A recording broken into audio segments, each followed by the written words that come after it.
I still remember the first time someone told me never to hike alone in the Blue Ridge Mountains after sundown.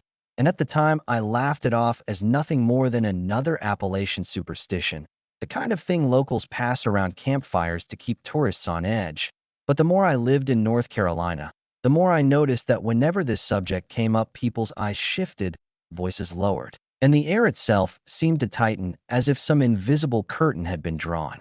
It wasn't a ghost story told for fun. It was a warning that carried weight, and though I didn't know it then, what I experienced in October of 2019 would make me understand why. The Blue Ridge has always been wrapped in mystery.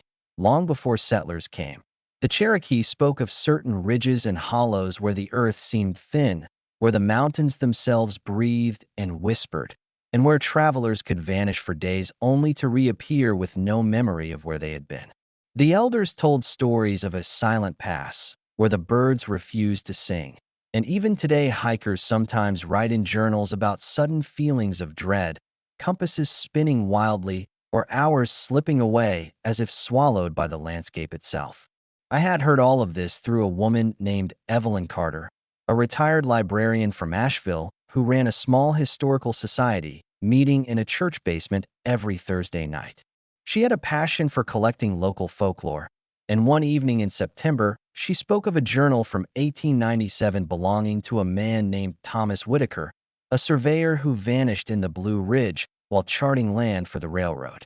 The journal, which had been recovered years later, ended abruptly with the words, "The trees no longer follow the wind, but me." Evelyn chuckled nervously when she read it aloud, and I remember how her hands trembled as she turned the fragile page. Everyone in the room fell silent. Something about those words clung to me, not at the edges of my thoughts, and I felt an urge, irrational maybe, but powerful, to see for myself whether there was truth hidden in those ridges. On October 11th, 2019, I decided to take a solo hiking trip into Pisgah National Forest, near a stretch of the Blue Ridge that locals quietly referred to as the Hollow Mile. The name never appeared on maps, but if you asked around enough you'd hear it whispered, always with a shake of the head. The Hollow Mile was said to be a place where the forest seemed to turn in on itself, trails doubling back when they shouldn't, distances stretching or collapsing without explanation. Some claimed the air grew heavier there, like stepping underwater, and others swore they had seen pale lights flicker among the trees, though no fireflies lived that high in the mountains. The morning I left, the sky was a pale autumn blue, the kind that makes the colors of the leaves seem sharper, almost metallic.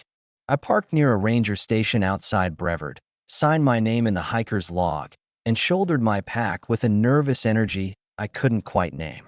Even then, a part of me wondered if I was being foolish, chasing after whispers and half-forgotten legends, but another part of me, a deeper, restless part, was certain that something waited in those woods. The first few miles of trail felt ordinary enough. The forest smelled of damp leaves and moss. The sound of rushing water from distant creeks threaded through the silence, and every so often a gust of wind sent showers of golden leaves drifting down like sparks from a dying fire. Yet as I climbed higher, I began to notice odd details. The birds grew scarcer, their songs tapering off until the silence pressed thickly against my ears, and the trail itself seemed strangely worn, as if more feet had passed here than official maps would suggest. By mid-afternoon, I reached a narrow ridge where the trees thinned, and from there I could see layer upon layer of mountains stretching into the haze, their ridgelines fading to blue shadows against the horizon. It should have been breathtaking, but I felt no peace in that view, only a faint unease that stirred in my chest. I set up camp near a small clearing marked by a ring of moss-covered stones, which looked to me like the remains of some old fire pit or perhaps the boundary of a vanished homestead. As night fell and the temperature dropped, I built a small fire and cooked a simple meal, but the forest around me remained unnervingly still. The usual crackle of nocturnal life, frogs, crickets, owls, was absent. It was not silence, exactly, but a muffled quality to the air, as if I were listening through thick glass. I thought of Whitaker's words, "The trees no longer follow the wind, but me." and a shiver ran through me despite the flames. Just before turning in for the night, I glanced toward the tree line and swore I saw movement, a ripple in the dark, like the shifting of a shadow where no light fell. My rational mind told me it was nothing, a trick of firelight on leaves, but my pulse quickened all the same. Lying in my tent, listening to the muted world beyond the thin fabric, I couldn't shake the thought that perhaps Evelyn had been right, and perhaps some places in these mountains were not meant for people like me to walk. I woke before dawn to a silence so profound it seemed almost physical, as if the forest itself had drawn in a breath and refused to release it. And for a moment, I thought I had gone deaf until the faint rustle of my sleeping bag assured me otherwise. But still there was something off, something wrong, and I knew it even before I unzipped the tent and stepped out into the chill air. The fire pit had gone cold in the night, leaving only gray ash. Yet the ring of moss-covered stones around my camp looked damp as though dew or condensation had formed only on them, not the ground nearby. I crouched down and touched one. The stone felt warm to my fingers, which made no sense at all at that hour. The sky overhead was pale, not quite sunrise but light enough to see the outlines of the ridges in the distance. And as I stood there a sudden realization struck me. I could no longer hear running water. The streams and creeks I had passed yesterday had been constant companions, their voices carrying easily through the forest, but now there was nothing. I thought maybe the wind direction had changed, muffling the sound. But when I walked a short distance downhill to where the map indicated a brook should have been, the earth was bone dry, as if water had never touched it. I returned to camp unsettled but determined to continue. Curiosity has a way of swallowing fear when you are alone, and I told myself the mountains were simply playing tricks on me. As I repacked my gear, I noticed something strange in the dirt near my tent. A faint series of impressions, not quite footprints, not quite animal tracks, more like shallow dips pressed in a pattern I couldn't decipher. They weren't there the night before, of that I was certain. The soil was soft, and any passing creature should have left clearer marks. Yet these indentations seemed deliberate, as if something had moved lightly and purposefully around me as I slept. I told myself it was nothing. Always it was easier to say that, but a part of me didn't believe it. As I pushed further along the trail that morning, I began to notice a pattern. The forest was subtly rearranging itself, or at least it felt that way. The bends in the path seemed sharper, the distances between familiar landmarks stretching longer, and once I turned a corner only to find myself back at the moss-ringed clearing, though I knew I had been walking steadily in the opposite direction for nearly an hour. My compass spun uselessly, the needle twitching as if caught in some invisible current, and I felt a heat rising in my chest that wasn't from exertion but from something closer to panic. Around noon I sat on a fallen log and tried to calm myself, sipping water and staring at the trees. That was when I noticed it. The branches weren't moving in rhythm with the wind. A gust would stir the canopy, but certain trees remained still, and others seemed to shiver in a way that didn't match the air around them. It was like watching a crowd where some people clap out of sync, jarring in its subtlety. I thought of Whitaker's journal and felt the echo of his words strike me like a cold hand. The trees no longer follow the wind. But me. I laughed out loud then, not because it was funny but because I was afraid, and laughter was the only defense I had. That night, I made camp again, this time deeper along what I thought was the hollow mile. I tried to mark my path with strips of bright tape, tying them to branches as a breadcrumb trail. But when I looked back after only a few minutes of walking, some of the ribbons were gone, others tied in knots I hadn't made. At dusk, I heard something that made my blood run cold. Faint singing, distant but clear, drifting through the forest. It was a woman's voice, low and sorrowful, carrying no words I could understand. At first I thought it might be another hiker, but when I called out there was no reply, and the song faded as though swallowed by the trees. I sat by my fire, staring into the flames, straining to catch it again, but what I heard instead was the sharp crack of a branch directly behind me. I spun, but nothing was there, only shadows shifting at the edge of firelight. The air grew heavy, pressing on my lungs until each breath felt like effort. Sleep came in fragments that night, broken by dreams of endless corridors made of trees, twisting and folding like hallways in some vast house where the walls were alive. I dreamed of faces in bark, eyes that opened and shut as I passed. And when I finally woke before dawn, I was certain I had heard my own name whispered close to my ear. My heart hammered, but when I looked around, I was alone. Or at least I told myself I was. By the time the sun finally rose, the forest no longer felt like the one I had entered the day before. It felt like something else entirely, something ancient and aware, and I could not shake the growing sense that whatever moved through these mountains had now turned its attention to me. By the third day, I had lost all sense of direction, and though my map was spread across my knees each time I stopped, the lines and symbols on it seemed to belong to another place altogether, a terrain that bore no resemblance to where I stood, because no matter which way I walked, the land bent itself into the same repeating patterns. The crooked sycamore that leaned across the trail like a twisted arch, the clearing with the ring of moss-covered stones, the narrow ridge where the view should have comforted me, but only deepened the dread in my chest. I marked trees with my knife, carving small crosses into their bark, only to circle back hours later and find the cuts healed over, the surface smooth as if weeks had passed in the span of an afternoon. The forest was not merely confusing me, it was undoing me. On the afternoon of October 13th, I stumbled upon something that froze me in place. The remnants of a camp, half collapsed, the fabric of an old canvas tent rotting into the soil, pots rusted through, a lantern cracked and clouded with age. At first I assumed it was some forgotten hunter's site, but then I saw the leather-bound book lying open on a rock, its pages damp and yellowed. Against my better judgment, I picked it up. The handwriting was shaky but legible, and though time had blurred some of the ink, the words I could read made my stomach tighten. Day 5. Still no way out. The forest changes while I sleep. I hear her singing again. She is closer now. The date on the page was June 1901. My hand shook so badly I nearly dropped it. Had this been Whitaker's? Or someone else drawn into the same trap?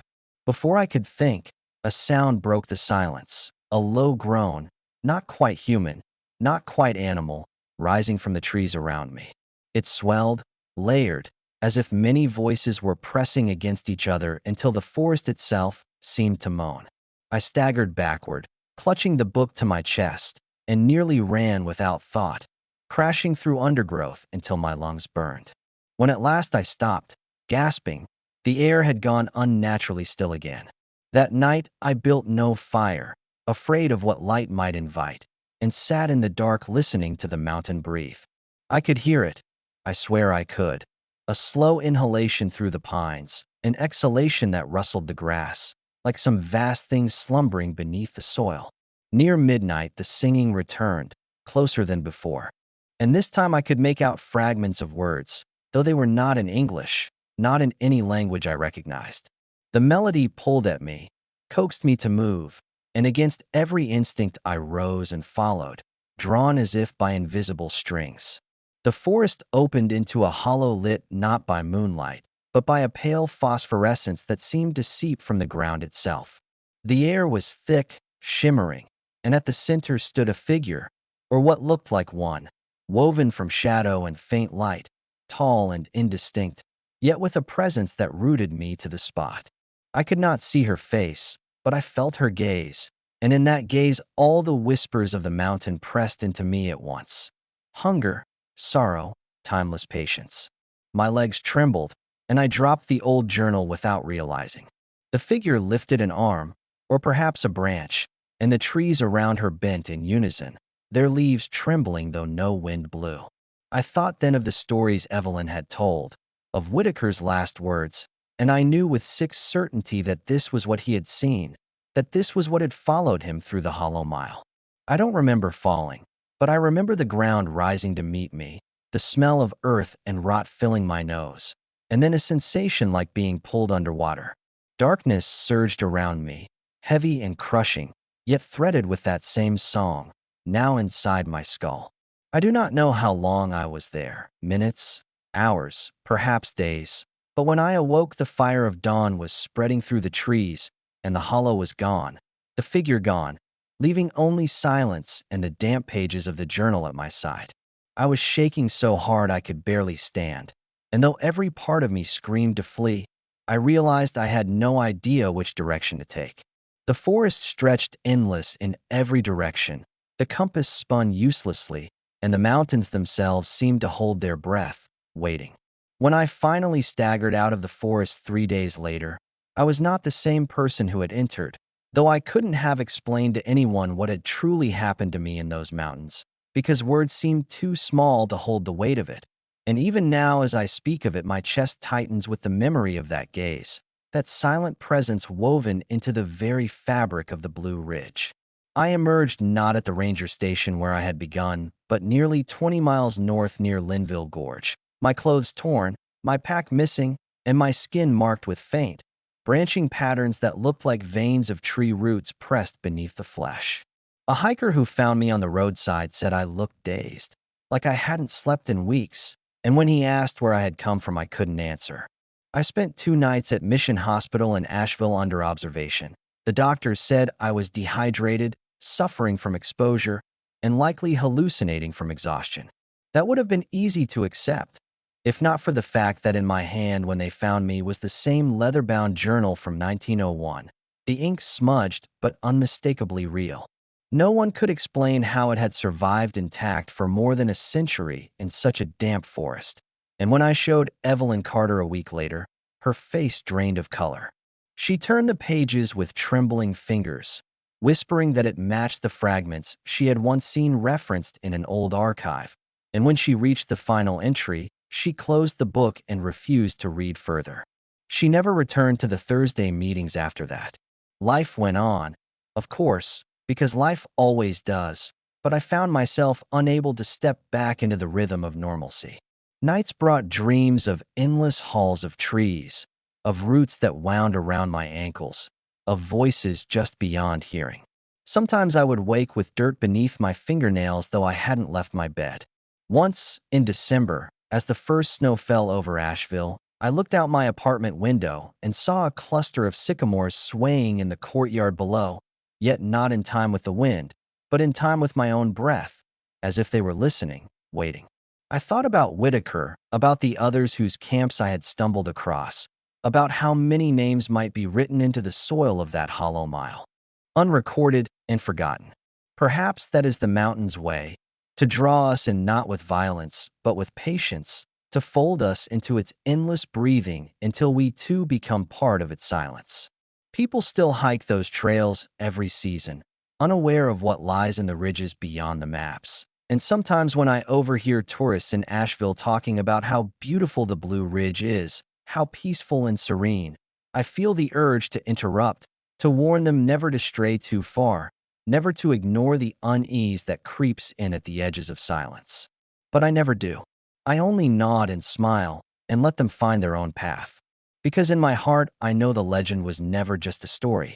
The Cherokee were right. Whitaker was right. Evelyn was right. There are places in those mountains where the earth grows thin, where the line between the living and the listening blurs, and once you've walked there, once you've heard the song and seen the trees bend toward you instead of the wind, you are never entirely free again. Even now, years later, I sometimes wake in the deep hours of the night and feel it, the subtle shift of air, the weight of unseen eyes, the echo of roots curling beneath the floorboards. And in those moments, I realize that the hollow mile has never let me go. It simply waits, patient and ancient, for the day I will return.